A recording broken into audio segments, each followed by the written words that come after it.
اللہ اکبر۔ ایک صحابی حضرت ابو معذورہ، شریعت میں کندھے تک بال رکھنا جائز ہے۔ اس صحابی کے اتنے لمبے بال تھے کہ جب وہ بیٹھتے تھے تو نیچے دب جاتے تھے۔ لوگوں نے منع کیا، کٹواتا کیوں نہیں؟ فرمانے لگے نہیں کٹوانے۔ کہا کیوں؟ مانے لگے قبر میں لے کے جانے، قبر میں۔ کہا کیوں؟ اور میں ان بالوں پہ ایک دفعہ نبی پاک نے ہاتھ رکھا تھا، حضور نے دست مبارک رکھا تھا، میں ساتھ للحد میں عشق رخ شاہ کا داغ لے کے چلے۔ ہم نے اندھیری رات سنی تھی چراغ۔ عبداللہ بن عتیق صحابی ہے، حضور نے گستاخ قتل کرنے بھیجا، انعام دیے۔ انتقال کا وقت آیا تو بچوں کو بلایا، کہنے لگے یہ کہ ڈنڈا ہے، عصا ہے، جب مروں تو میری قبر میں رکھنا۔ کہا ابا جی سنا نہیں کبھی کسی نے ڈنڈا قبر میں رکھا ہو، عصا آپ کی قبر میں کیوں رکھے؟ فرمایا بیٹا تمہیں پتہ نہیں، یہ معمولی نہیں، یہ وہ ہے جو میرے رسول نے مجھے دیا تھا۔ یہ میری قبر میں، قبر میری تے میرے پیرا جے کر پاویں پھیرا، قبر دے وچوں ہڈیاں اٹھ کے مجرا کن سن تیرا، پسے مردن فرشتوں نے جو تلاشی لی تو کیا نکلا، فقط ایک دل کے گوشے سے خیال مست۔ حضرت انس بن مالک کہتے ہیں مر جاؤں تو حضور کے منہ مبارک میری زبان کے نیچے رکھ دینا۔ حضرت امیر معاویہ فرماتے ہیں میرے پاس حضور کے ناخن ہے، جب میں مروں تو میرے کفن میں رکھ دینا۔ میرے اعلیٰ حضرت فرماتے ہیں ہمارے پاس کوئی شے نہیں، کوئی شے نہیں، نہ ہمارے پاس حضور کے بال مبارک، ہم کم نصیبوں کے پاس، ہم غریبوں کے پاس نہ منہ مبارک، تو حضور آپ کے پاس کیا ہے؟ فرمانے لگے لحد میں عشق رخ شاہ کا داغ لے کے چلے۔ کہنے لگے کلیجہ پھاڑ کے دیکھو، اندر دل پہ میں نے نبی کا نام بھی لکھا ہوا ہے۔ لحد میں عشق رخ شاہ کا داغ لے کے چلے، ہم نے اندھیری رات سنی تھی چراغ لے کے چلے۔ حضور کا، نبی پاک صلی اللہ علیہ وسلم کا وسیلہ جو ہے، اس موضوع پر ہی بولتے جانے کو دل کر رہا ہے، لیکن اس عنوان کو ختم بھی کرنا ہے۔ ایک ہے حضور کا وسیلہ، ایک ہے اولیاء کا وسیلہ۔ یہ بات بھی 2-4 منٹ میں سمجھ لیں۔ صحیح بخاری مسلم میں میرے نبی پاک نے فرمایا ہے، حضور فرماتے ہیں لوگ جہاد کرنے جائیں گے، ایک زمانہ آئے گا میرے بعد لوگ جہاد کریں گے، پوچھا جائے گا تم میں کوئی صحابی ہے؟ کہا جائے گا ہے، تو نبی پاک فرماتے ہیں صحابی کی وجہ سے اللہ فتح عطا فرما دے گا۔ گویا ولی کا وسیلہ دینا۔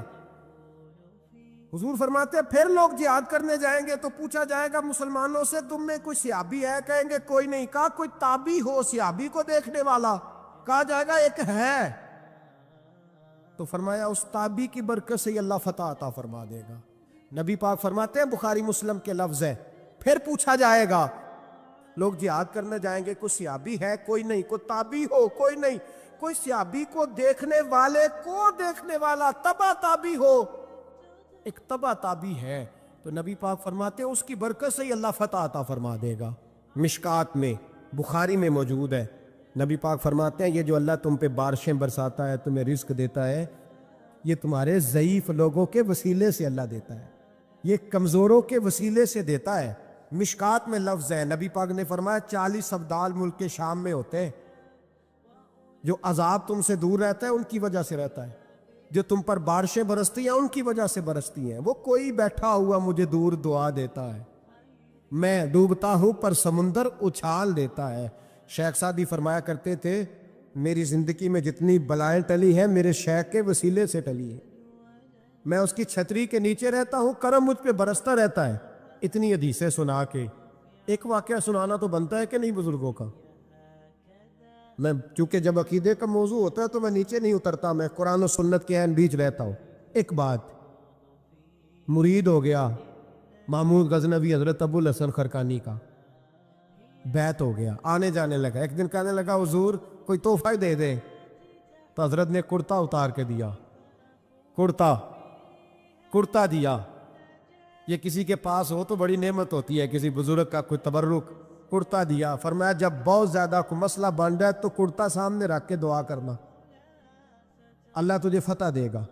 محمود سومناتھ کے مندر توڑ رہا تھا، 2 4 5 دفعہ حملہ کیا، فتح نہیں ہوتی۔ اپنے شیخ کا جبہ رکھا ہے، اللہ اس کی برکت سے ہی فتح دے دے۔ کہتا میں نے جبہ رکھ کے دعا مانگی, اگلے دن حملہ کیا تو اللہ نے فتح عطا فرما دی. محمود کہتا فتح ہو گئی, میں رات کو سویا, حضرت ابو الحسن خرقانی خواب میں ملے اور بابا جی کو میں نے دیکھا تو چہرے پہ جلال ہے.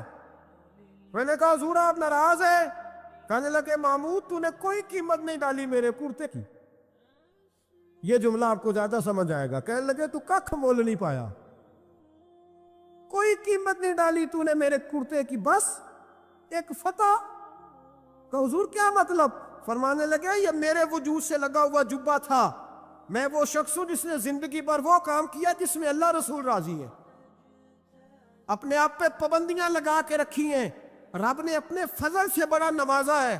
فرمایا اگر تو میرا جبہ سامنے رکھ کے یہ دعا مانگتا نا, اے اللہ ہندوستان کے سارے ہندوؤں کو ایمان کی توفیق دے دے, اللہ نے سب کو کلمے کی توفیق دے دے گی. تو نے کیا قیمت ڈالی میرے جبے کی؟ تر دامنی پہ شیخ ہماری نہ جائیے, ہم دامن نچوڑ دیں تو فرشتے وضو کرے, اور فرشتے بھی کرتے ہیں تعظیم میری, فدا ہو کے ان پر یہ عزت. بندہ جس سے پیار کرتا ہے نا, وہ بندہ کبھی کبھی پھر پیار کا فائدہ ناجائز بھی اٹھاتا ہے, کبھی کبھی یہ بھی نقصان لوگ کرتے ہیں. پہلی بات تو یہ کہ جب پیار ہو جائے تو اس کا فائدہ جائز بھی نہیں اٹھانا چاہیے. جس نے فائدہ اٹھا لیا تو اس نے تو استعمال کیا نا. تو ہوتا ہے ہمارے گھروں میں کہ اگر بچہ اماں کے قابو میں تو پھر اماں جو دل کرتا ہے کراتی ہے, اور جو اس کو کہہ دیتی ہے پھر وہ کہتا ہے خو میری اماں نو آکھیا ہے, پر وہ ڈنڈا اٹھا لیتا ہے. آؤ دیکھتا ہے نہ تاؤ دیکھتا ہے. یہ بھی ایموشنل کرنا ہے, کر لیتے ہیں لوگ. بیٹی کو بھی پتہ چل جائے نا ابا میری بات مانتا ہے, تو وہ سارے بچے کہنا نا سیر کرنے جانا ہے تو ابا جی کو کون منائے گا, تو کہتی ہے تسی چپ کر جاؤ, ابا جی کو میں بات کروں, اسے پتہ ہے میرے سے پیار کرتا ہے. اب بات کو سمجھ لیں, یہ ایک ایموشنل کرنے کا طریقہ ہوتا ہے, لوگ کر لیتے ہیں. اور وہ بندہ چونکہ پیار کر رہا ہوتا ہے تو پیار کرنے والا بہرحال کہیں نہ کہیں پھر قابو آ جاتا ہے. وہ استعمال بھی ہو تو ہو جاتا ہے, لیکن وہ بندہ ٹھیک ہوتا ہے, کیونکہ وہ استعمال ہو بھی رہا ہے تو پیار میں رہا ہے نا, پیار میں ہو رہا ہے نا. سمجھ لیں میری بات کو. حضرت سعد بن ابی وقاص رضی اللہ تعالیٰ عنہ کا نا اپنی ماں سے بڑا پیار تھا, بڑا پیار تھا اپنی والدہ سے. تو حضرت سعد بن ابی وقاص کلمہ پڑھ گئے, اماں جی نے بھوک ہڑتال کر دی. اسے پتہ تھا کہ میرا پتر مجھ سے پیار بڑا کرتا ہے, میں نے بالآخر منوا لینا. تھوڑی سی آبادی تھی, ایک گھر کے اندر جو مسئلہ چھڑتا تھا نا اس کا سارے شہر کو پتہ چل جاتا تھا. اب کونوں میں گلیوں میں اب باتیں بھی ہونے لگیں کہ وہ سعد کی ماں ہڑتال پہ بیٹھی ہوئی ہے, بڑا مسئلہ ہے. اب پریشر بڑھنے لگا. حضرت سعد بن ابی وقاص فرماتے ہیں کہ وہ جو میرے قریبی لوگ تھے نا صحابہ, وہ بھی مجھے کہنے لگے یار کوئی رستہ نکال, ہر چوک میں تیری بات ہوتی ہے. کہتے ہیں میں گھر جاتا تو گھر والے بہن بھائی بچے باپ سارے کہتے ہیں یار تیری ماں مر جائے گی. اب بہت بڑا ایشو ہے. ہم یہ کہہ دیتے ہیں کہ انہوں نے قربانیاں بڑی دی, لیکن آپ ذرا بات کو سمجھے نا کہ اماں بھوک ہڑتال پہ بیٹھ جائے, ایک انسان کہاں کھڑا ہو جائے گا؟ بدنامی الگ ہے, بحث الگ ہے, سیانہ بندہ, مالدار, وزادار, قبیلے والا. حضرت سعد بن ابی وقاص کی ماں نے 3 دن تک روٹی نہیں کھائی, پانی نہیں پیا, بے ہوش ہو گئی. اب جب بے ہوش ہوئی تو شور پڑا, سارا محلہ جمع ہو گیا. اب سارے لوگ کھڑے, اور بچہ وہ ہے جو ماں کی بڑی ماننے والا ہے. اماں کے اوپر لوگوں نے پانی شانی ڈالا, ہوش آئی تو حضرت سعد بن ابی وقاص قریب آئے, کہنے لگے اماں ایک بات کرنی ہے. اماں بھی بڑی مشکل سے اٹھ کے بیٹھ گئی کہ پتر ماننے لگا ہے میرا. لوگ بھی کھڑے ہو گئے, مسکراہٹ بھی ہونے لگی کہ لو نہ کوئی بات ہونے لگی. یا ماں کہتی ہے کلمہ چھوڑ دے پھر مانوں گی. حضرت سعد بن ابی وقاص کہنے لگے اماں سن میری بات, 3 دن ہو گئے, مکے کا کوئی کونا کھدرا ایسا نہیں جس میں میری تیری باتیں نہ ہوئی, اور قبیلے کا علاقے کا کوئی شخص نہیں, لوگوں نے بڑی باتیں کی. اور لوگ جب باتیں کرنے پہ آتے ہیں پھر اوپر تک جاتے ہیں. یہ بھی کہا کہ کیا دین یہ سکھاتا ہے کہ ماں بھوکی مر جائے؟ یہ بھی لوگوں نے کہا میں نے ہر شے سنی, برداشت کی, اماں اب تو میری بات کان کھول کے سن لے. ماں کہنے لگی وہ کیا؟ حضرت سعد کہنے لگے پیدا مجھے تو نے کیا ہے, 9 ماہ تیرے پیٹ میں رہا, روٹی تیرے ہاتھ سے کھائی ہے, تجھ سے زیادہ بہتر مجھے کوئی نہیں جانتا. ماں سن تیری کتنی جانیں ہیں؟ اماں کہنے لگی 1. تو حضرت سعد فرمانے لگے تیری 1000 جان بھی ہو نا تو ایک ایک کر کے ساری نکل جائے تو میں محمد عربی کا کلمہ پھر بھی نہیں چھوڑوں گا. ختم ہو گئی بات. یہ کیا بات؟ وہ کچا رنگ للاری والا جڑا چڑھدا تے لیندا رہندا, اے عشق تیرے دا رنگ محمد جدوں چڑھ جائے پھر نہیں لیندا. یہ کیا بات ہوئی؟ اماں تیری 1000 جان بھی ہو, روٹی کھانی ہے تو کھا, نہیں کھانی تو نہ کھا. یہ لفظ کہتے حضرت سعد بن ابی وقاص رو پڑے, آنسو آ گئے. لفظ کہہ کے باہر نکلے, مجمع چھٹ گیا. جس نے جو مطلب لینا تھا لیا, جس نے جو کہنا تھا اس نے کہا. حضرت سعد چلے گئے. شام کو گھر آئے تو اماں روٹی کھا رہی تھی. تو حضرت سعد فرماتے ہیں کہ محلے کی بیوی نے کہنے لگی روٹی کیوں کھا رہی ہو؟ تو ماں رو پڑی, کہنے لگی پتر میرا ہے, میں نے پیدا کیا ہے, میرے پتر نے کبھی ضد نہیں کی, اس کے دل میں کچھ ہے اتر گئی ہے. کوئی ہے, کوئی کچا پکا جذبہ ہوتا تو میں تو 2 آنسو بہاتی تھی تو میرا پتر لوٹ آتا تھا, پر کسی رستے کا مسافر بن گیا ہے, اب کہیں پہنچ گیا ہے اور میں اس کا درد سمجھ گئی ہوں. جہاں گیا ہے اب وہاں سے یہ لوٹ سکتا. آپ سمجھے اتنا تگڑا ایمان جن لوگوں کا, ان کے بارے میں لوگ ڈسکس کریں گے. ان کو نا قرآن پاک نے بطور نمونہ بیان کیا ہے. اللہ فرماتے ہیں ایمان اس طرح کا جس طرح میرے نبی کے صحابہ کا. یہ منافقوں کی بات ہو رہی ہے پہلے سے بارے میں. وَإِذَا قِيلَ لَهُمْ آمِنُوا كَمَا آمَنَ النَّاسُ, جب ان سے کہا جائے کہ ایمان اس طرح لاؤ جس طرح میرے نبی کے صحابہ لائے. قَالُوا أَنُؤْمِنُ كَمَا آمَنَ السُّفَهَاءُ, تو وہ کہتے ہیں اس طرح ایمان لائیں جیسے بیوقوف لائیں, یہ تو بیوقوف ہے, ہر شے نبی پاک پہ قربان کر رہے ہیں. تو اللہ فرماتے ہیں اَلَا إِنَّهُمْ هُمُ السُّفَهَاءُ, خبردار ہو جاؤ, میرے نبی پاک کے غلاموں کو بیوقوف کہنے والوں تم بیوقوف ہو. اللہ کہتا ہے تم پاگل ہو, بیوقوف ہو. اللہ انہیں پاگل کہتا ہے, اللہ پاگل کہتا ہے انہیں جو نبی پاک کے صحابہ کو پاگل کہتا ہے. اللہ انہیں پاگل کہتا ہے. یہ معیار ایمان ہے. قرآن نے کہا ایمان اس طرح کا جس طرح کا نبی پاک کے. وَإِذَا قِيلَ لَهُمْ آمِنُوا كَمَا آمَنَ النَّاسُ, ایمان اس طرح لاؤ جس طرح میرے نبی پاک کے. اور دیکھ تو کہتا ہے میری نمازیں, میرے روزے, میری زکاتیں, میرا جہاد کام آئے گا. سن, حضرت عبد الرحمن ابن عوف صحابہ میں سے تگڑا آدمی, اتنا بڑا شخص, اتنا بڑا آدمی کہ جس کے پیچھے میرے رسول نے نماز ادا فرمائی ہے. اتنا بڑا شخص, ہر جہاد میں سب سے پہلے, سب سے امیر تھے, صدقات خیرات بڑھ بڑھ کے دیتے تھے, ساری نیکیاں ہیں. ایک بی بی نبی پاک کے لیے قمیض بنا کے لائی. ایک حدیث یہ ہے, یہ بخاری مسلم ہے, ایک حدیث یہ ہے کہ چادر بنا کے لائی, چادر بنا کے لائی, بڑے اچھے نار نکالے, دروازہ رسول پہ آئی, حضور میری قبول کر لے. نبی پاک نے چادر اوڑی. اگرچہ ان کا نام شارحین نے لکھا ہے, صحیح حدیث میں صرف ایک صحابی کے لفظ ہے. شارحین کہتے ہیں کہ وہ عبد الرحمن ابن عوف تھے. چلو یار کوئی اور بھی تھے تو صحابی تو تھے نا, صحابی سے زیادہ تو نیک عمل ہم نہیں نہ کر سکتے. وہ صحابی تھے, یہ حضرت عبد الرحمن ابن عوف تھے. آئے, آ کے کہنے لگے یا رسول اللہ بڑی پیاری لگ رہی ہے آپ کو چادر. حضور بنانے والے نے تو بڑی بنائی تھی, پر جب آپ پہ آئی ہے پھر تو نور علی نور ہی ہو گئی ہے. حضور بڑی پیاری, کیا بات ہے, کیا بات ہے. مکھ چند بدر شاہ شانی ہے, متھے چمک دی لاٹ نورانی ہے, کالی زلف تے اکھ مستانی ہے, مخمور اکھی ہن مد بھریاں. سبحان اللہ, سبحان اللہ, سبحان اللہ. ما اجملکا ما اکملکا. اور جو آخر میں بات کی وہ بڑی بڑی منفرد ہے. کتھے مہر علی تے کتھے تیری ثنا, مشتاق اکھی کتھے جاڑیاں. پھر کہنے لگے کوئی مثل نہ ڈھولن دی, تو چپ کر مہر علی ایتھے جا نہیں بولن دی. تو چپ کر مہر علی ایتھے جا نہیں. لم جاتی نظیر کا فی نظر مثلے, تو نشد پیدا جانا, ایتھے جا نہیں بولن دی. جناب عبد الرحمن, حضور کیا بات ہے. والضحیٰ واللیل اذا سجا, حبیب کیا بات ہے. حضور نے فرمایا تجھے اچھی لگ رہی ہے؟ کہا حضور بڑی اچھی لگ رہی ہے, قربان جاؤں. کون دیتا ہے دینے کو منہ چاہیے, دینے والا ہے سچا ہمارا نبی. حضور نے فوراً چادر اتاری, کا عبد الرحمن لے لو.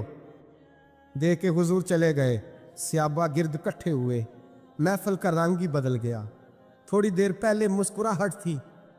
ایک صحابی غصے سے بولے, کہنے لگے عبد الرحمن یار تو تگڑا بندہ ہے, تو چاہے تو ابھی باہر جا کے 100 چادر اس طرح کی خریدے. حضور تو کسی کی قبول ہی نہیں کرتے, بڑی مشکل سے کسی کی چیز لیتے ہیں, غریب کا خیال رکھتے ہیں.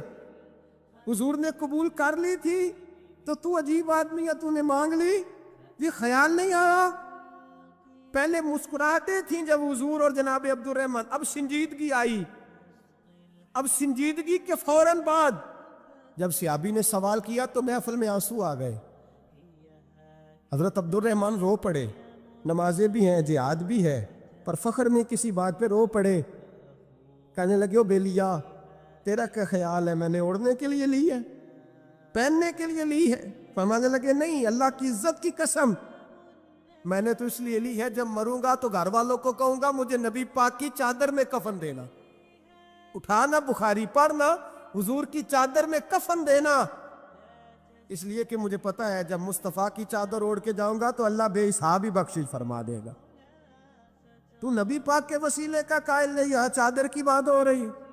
مجھے ایک صاحب نے سوال پوچھا، کہنے لگے میلاد کس کو منانا چاہیے؟ میں نے کہا اس بیٹی کو منانا چاہیے میلاد جو زندہ ہوتی تھی تو دفن کر دیا جاتا تھا، پر میرے رسول نے فرمایا اب جو بیٹی پالے گا نا میں اس کا بازو پکڑ کے جنت میں ساتھ لے کے جاؤں گا. میں نے کہا میلاد اس ماں کو منانا چاہیے جس کا بیٹا گلے میں رسی ڈال کے ماں کو منڈی میں بیچ آتا تھا. میرے مصطفیٰ کریم نے فرمایا جنت 7 آسمان کے اوپر سدرۃ المنتہا کے پاس تھی، پر میں نے وہاں سے کھینچ کے لا کے ماں کے قدموں کے نیچے رکھ دی ہے. میلاد اس باپ کو منانا چاہیے جس کی اولاد ڈنڈوں سے مارتی تھی، پر رسول کریم علیہ السلام نے فرمایا سن لو سن لو سن لو، اب جس کا ابا راضی ہوگا اسی کا اللہ راضی ہوگا. میں نے کہا میلاد اس غریب کو منانا چاہیے جو بھینس کی طرح بکری کی طرح منڈی میں بکتا تھا، پر مصطفیٰ نے کالے رنگ والے حبشی غلام کو سینے سے لگا کے کہا غریبوں کو چھوٹا نہ سمجھنا، میں اللہ کے رسول جب جنت میں جاؤں گا تو آگے بھی غریب ہوں گے، پیچھے بھی غریب ہوں گے، دائیں بھی غریب ہوں گے، بائیں بھی غریب ہوں گے. فرمایا امیر ویٹنگ لسٹ میں ہوں گے، 500 سال بعد جنت میں جائیں گے. غریبوں کے لیے جنت کے دروازے 500 سال پہلے ہی کھلوا دوں گا. اس میں منانا چاہیے، میلاد منانا چاہیے. اور میں نے کہا مولوی سن تجھے پوچھتا کوئی نہ، تیرا ذکر کوئی نہ کرتا، لیکن تو ممبر پہ بیٹھا ہے، تو محمد عربی کے نام کا کھا رہا ہے، تو علی کے نام کا کھا رہا ہے، تو عمر عثمان اور ابو بکر کے نام کا کھا رہا ہے، تو اسنین کا صدقہ کھا رہا ہے. تجھے نہ تیری کبھی کسی نے برادری پوچھی، نہ کبھی تیرا کسی نے ایڈریس پوچھا، نہ کبھی کسی نے تیری سند پوچھی. لوگ تیرے نعرے لگاتے ہیں، لوگ تیرے ہاتھ چومتے ہیں، پھر مان جا کہ تجھے صبح بھی میلاد منانا ہے، شام بھی میلاد منانا ہے. اور تجھے یہ کہنا چاہیے خس کس جنہ قدر نہیں میرا ایتے صاحب نو وڈیائیاں، میں گلیاں دا روڑا کوڑا ایتے محل چڑھایا سپائیاں. تیرا کام تھا تیری آنکھیں بھیگی رہتی. اور اس بوڑھے کو بھی میلاد منانا چاہیے جس کے بارے میں میرے نبی پاک نے فرمایا سفید داڑھی والے کی جس نے عزت کی اس نے تو رب کی عزت کی، اس نے تو رب کی عزت کی. میرے بھائی اس مزدور کو بھی میلاد منانا چاہیے جس کے بارے میں نبی پاک نے فرمایا جو اپنے ہاتھوں پہ چھالے ڈال کے مزدوری کرتا ہے میں نے تو اسے رب کریم کا دوست بنا دیا ہے. ہر اس طبقے کو میلاد منانا چاہیے جسے میرے رسول نے عزت عطا فرمائی. اس بہن کو بھی میلاد منانا چاہیے جس کے بارے میں نبی پاک نے فرمایا اگر کسی کا باپ چلا جائے اور اس کے حصے میں بہنیں آ جائے، 4 بہنیں، 3 بہنیں یا 2 بہنیں بیاہ کے جو آیا تپے سے، میرے محبوب نے فرمایا میری انگلیاں جڑی ہوئی ہیں نا، اس طرح میں اسے اپنے ساتھ جوڑ کے جنت میں لے کے جاؤں گا. اس بہن کو میلاد نہیں منانا چاہیے. میرے رسول پاک نے فرمایا جس کی بیٹی واپس آ جائے، طلاق ہو گئی یا بیوہ ہو گئی، واپس آ گئی، نام بچ سکی، واپس آ گئی، فرمایا واپس آنے والی بیٹی کی جو باپ خدمت کرے گا، میرے رسول پاک فرماتے ہیں میں قیامت میں اس کا سفارشی بنوں گا. تو اس بیوہ کو اور طلاق یافتہ کو میلاد نہیں منانا چاہیے؟ وہ اس رسول کا ذکر نہیں کرے گی جس نے اتنا درجہ دے دیا، اتنا نواز دیا؟ اور تجھے تو صبح و شام میلاد میلاد کرنا چاہیے تھا، تجھے تو صبح و شام درود درود کرنا چاہیے تھا، سلام کے گجرے بھیجنے چاہیے. یا رسول اللہ کہتے تیری زبان جو ہے وہ ہر وقت تر رہنی چاہیے تھی. تو بحث کر رہا ہے، تو اس پہ دلیلیں دے رہا ہے، تو اس پر باتیں کر رہا ہے. حضرت عمر سے پوچھنا، حضرت عمر سے جناب اسامہ بن زید رضی اللہ تعالیٰ عنہ حضور کے غلام تھے، نبی پاک ان سے بڑا پیار کرتے تھے. ایک جنگ میں پیسے آئے، حضرت عمر فاروق رضی اللہ تعالیٰ عنہ نے 25,000 دیا اپنے بیٹے کو، اسامہ بن زید کو 50,000 دینار دیے. بیٹا کہنے لگا ابا جی وہ تو چھوٹے ہیں میں بڑا ہوں, وہ حضور کے زمانے میں بچے تھے میں جہاد کرتا تھا, یہ آپ نے کیا کیا؟ تو حضرت عمر رو پڑے, کہنے لگے بیٹا یہ تیرے باپ کے سر پر جو عزت کے بال ہے یہ مصطفیٰ کے اگائے ہوئے, یہ نبی پاک. اسامہ سے نبی پاک کا پیار بڑا تھا, حضور کی محبت بڑی تھی. بیٹا اس کے ناک سے ریٹ نکلتی تھی تو رسول پاک اپنے ہاتھوں سے صاف کر دیتے تھے, حضور اس کو گود میں بٹھاتے تھے, میں کیسے بھول جاؤں رسول پاک کے احسانات کیسے. حضرت عمر جا رہے تھے تو مکے کے راستے میں ایک تنا آیا, کھجور کا خشک تنا. حضرت عمر نے اس کو بازوؤں میں لے کے رونا شروع کر دیا. عمر کیا ہوا؟ کہنے لگے یہاں تو میں اونٹ چرایا کرتا تھا, یہاں میرا باپ مجھے مارا کرتا تھا, دیکھو آج عمر نعرہ لگاتا ہے تو کیسر و کسرا کہا او بھائی اصلہ نال جے نیکی کریے. ہاں ہاں ہاں اصلہ نال جے اصلہ نال جے نیکی کریے تے وہ نسلاں تاک نہیں بھول دے. ہاں بے اصلہ نال نیکی کریے تے پھول کنڈیاں نال تول دے.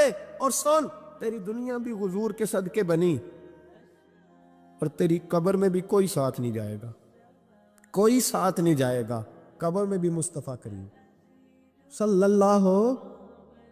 اور دیکھنا قبر کے اندر بھی کبھی کوئی گیا ہے, قبر میں بھی رسول پاک, قبر میں بھی رسول پاک, قبر میں بھی رسول پاک. میرے استاد فرمایا کرتے تھے بتاؤ جس قبر میں نبی پاک آئیں گے وہاں عذاب کیا ہونا ہے؟ جب حضور ہی آ گئے تو عذاب کیا ہونا ہے؟ نبی پاک تو جدھر سے گزر جائے رب وہ جگہ جنت بنا دیتا ہے, وہاں کیا عذاب ہونا ہے؟ وہاں تو دیدار ہونا ہے. تیری قبر میں بھی نبی پاک. اور حضور نے فرمایا میزان عمل پہ عمل تولیں گے تو پھر بھی میں تمہارے پاس ہوں گا.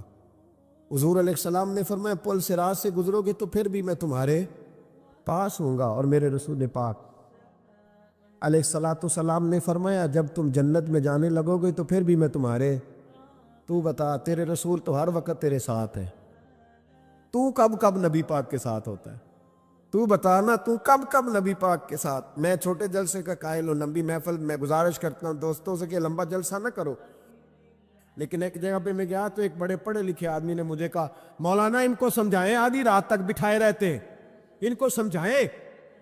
میں نے کہا میں سمجھاؤں گا پر آپ بھی ذرا اپنا لب و لہجہ تھوڑا دھیما کریں, تو پوری رات نہیں نبی پاک کے لیے جاگا, اور میرے رسول تو ساری حیات تیرے لیے جاگتے رہے, ساری رات محبوب نے. کیا کہتے ہیں بریلی کے امام اعلیٰ حضرت فرماتے ہیں ان کی مہک نے دل کے غنچے کھلا دیے, وہ جس راہ چل دیے ہیں کوچے بسا دیے ہیں, میرے کریم سے گر قطرہ کسی نے مانگا دریا بہا دیے, دردے بہا دیے ہیں. اور اللہ کیا جہنم اب بھی نہ سرد ہوگا, اللہ کیا جہنم اب بھی نہ سرد ہوگا. رو رو کے مصطفیٰ نے دریا بہا دیے, رو رو کے مصطفیٰ نے. اور پھر کہنے لگے رو رو کے مصطفیٰ نے ان کے نثار کوئی کیسے ہی رنج میں ہو جب یاد آ گئے ہیں سب غم بھلا دیے. جب یاد آ گئے ہیں سب غم. اسی لیے تو ہم کہتے ہیں میلاد کھل کے مناؤ. رسول پاک کا میلاد بہانے کرتے ہیں, بہانے وہ کرتا ہے جس نے کام نہیں کرنا ہوتا, جس نے کرنا ہوتا ہے وہ بہانے. اعلیٰ حضرت نے جو پروگرام دیا وہ بڑا لمبا چوڑا ہے, کب تک کا تجھے کیا بتائیں. اعلیٰ حضرت فرما گئے حشر تک ڈالیں گے ہم, حشر تک ڈالیں گے ہم پیدائش مولا کی دھوم, اور مثل فارس نجد کے قلعے گراتے جائیں گے اور خاک ہو جائیں عدو جل کر, مگر ہم تو رضا دم میں جب تک دم ہے ذکر ان کا سناتے جائیں. حضرت مولا علی شیر خدا رضی اللہ تعالیٰ عنہ ارشاد فرماتے ہیں کہ ایک عرابی نبی پاک صلی اللہ علیہ وسلم کی بارگاہ میں آیا اور اس نے بار بار سوال کیا, بار بار حضور سے سوال کرنے لگا. سرکار کی عادت تھی کہ جب آپ کی طبیعت مبارک مزاج مبارک بڑا ٹھنڈا ہوتا تھا تو آپ سوالوں کے جواب دیتے, اور جب کوئی سوال کا جواب نہ دینا چاہتے تو خاموش ہو جاتے. لیکن اس نے بار بار اصرار کیا نا. یہ مجموع الزوائد میں حدیث موجود ہے, راوی ہے مولا علی شیر خدا. دیکھیں حضور کا نور دینے کا شوق کتنا ہے. نبی پاک صلی اللہ تعالیٰ علیہ وسلم سے جب اس اعرابی نے بار بار سوال کیا نا تو پھر حضور خود فرمانے لگے چل پھر مانگ تو کیا مانگتا. مولا علی فرماتے ہمیں بڑا رشک آیا, ہمیں بڑا ناز آیا. ہم نے کہا کیا بات ہے؟ حضور نے فرمایا مانگ کیا مانگتا ہے؟ اب یہ نبی پاک سے جنت مانگے گا اور دنیا میں بیٹھے بیٹھے اپنے لیے جنت کی ٹکٹ بک کرا لے، یہ جنت کے اندر بہترین محل اپنے لیے الاٹ کرا لے گا۔ لیکن بڑا ہی بولا تھا، کہنے لگا یا رسول اللہ صلی اللہ علیہ وسلم میں نے سفر کرنا ہے، مجھے سواری کے لیے ایک اونٹ دے دے۔ تو حضرت علی فرماتے ہیں اس نے سوال تو کیا پر جو ہماری طبیعت تھی اس مطابق اس نے نہیں کیا، یعنی جس طرح کا دروازہ تھا اس طرح کی بھیک نہیں مانگی۔ اس نے اونٹ مانگا، حضور نے فرمایا چل دیا تجھے، فرمایا چل اونٹ دے دیا، اب تو کچھ اور بھی مانگ لے۔ حضرت علی کہنے لگے لو بڑے نصیب والا، ایک چانس اور ملا۔ تو کہنے لگا حضور اس طرح کریں جو اونٹ پر کجاوا باندھا جاتا ہے وہ بھی دے دے۔ تو حضرت علی شیر خدا فرمانے لگے ہم نے کہا تیرا اللہ بھلا کرے، تو کہاں اڑ گیا ہے؟ حضور نے نا مسکرا کے ایک تیسرا موقع دیا، فرمایا چل تجھے کجاوا بھی دیا، کچھ اور مانگ لے۔ کہنے لگا حضور سفر بڑا لمبا ہے، آنے جانے کا خرچہ بھی دے دے۔ تو سرکار دو عالم صلی اللہ علیہ وسلم مسکرائے، فرمایا جا تجھے دیا۔ پھر حضور نے ایک مثال بیان کی اور فرمایا تجھ سے تو بنی اسرائیل کی وہ بوڑھی ہی اچھی تھی۔ یا رسول اللہ کون سی؟ فرمایا حضرت موسیٰ علیہ السلام جب اپنے وطن سے ہجرت کر رہے تھے، گھوڑوں پر بیٹھے، اونٹوں پر بیٹھے، لیکن اونٹ گھوڑے جاتے نہیں تھے، واپس لوٹتے تھے۔ تو حضرت موسیٰ علیہ السلام نے عرض کی اللہ یہ جاتے کیوں نہیں؟ تو رب کریم نے فرمایا اس لیے نہیں جاتے کہ جہاں سے آپ ہجرت کر رہے ہیں نا وہاں ایک جگہ پہ حضرت یوسف علیہ السلام کا تابوت دفن ہے، جناب یوسف علیہ السلام کی قبر مبارک ہے، آپ وہ تابوت بھی نکال کے ساتھ لے جائیں۔ یہ اگر رب نے بتا دیا تو اللہ یہ بھی تو بتا سکتا ہے نا کہ قبر کہاں ہے۔ یہ بتا دیا تابوت لے جائیں، یہ نہیں بتایا کہاں ہے۔ یہ حضرت موسیٰ علیہ السلام آپ خود تلاش کریں گے تو حضرت موسیٰ علیہ السلام نے بنی اسرائیل کے لوگوں سے پوچھا کہ وہ کہاں ہیں تابوت حضرت یوسف کا؟ تو وہ کہنے لگے ہمیں تو نہیں پتہ، ایک بوڑھی اماں ہے پرانی، اسے پتہ ہے۔ حضرت موسیٰ علیہ السلام اس بوڑھی سے ملے تو فرمایا بتا دے کہ وہ تابوت کہاں ہے، حضرت یوسف کی قبر کہاں ہے۔